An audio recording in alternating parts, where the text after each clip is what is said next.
How important is it to recognize and get to the emergency room or get to where there's help?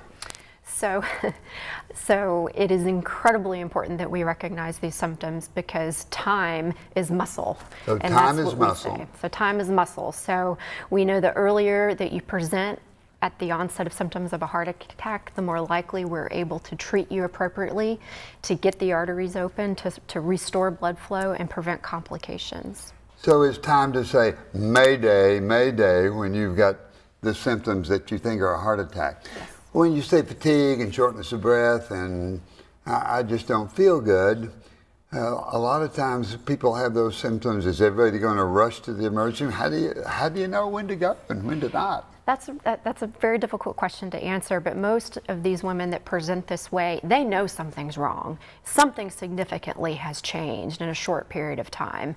And so knowing your body, listening to your body, you know, how did I feel a week ago? And gosh, I feel much different this week.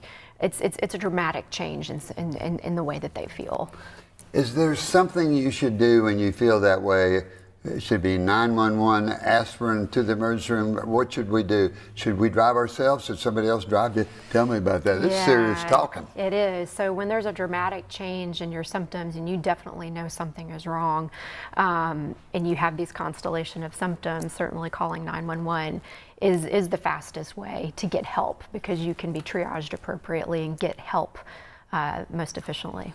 Yeah, and apparently most of when you 911 and when the emergency vehicle comes, they have ways to communicate with the emergency room to tell them that you're coming. Yes. And it's probably a heart attack. And they get the electrocardiogram, send it? Yes, they get the EKG in the ambulance. Wow. They're able to call or send the information to the local ER, and that emergency room physician can call the cardiologist on call so that everything is in place to take care of that patient in a timely manner.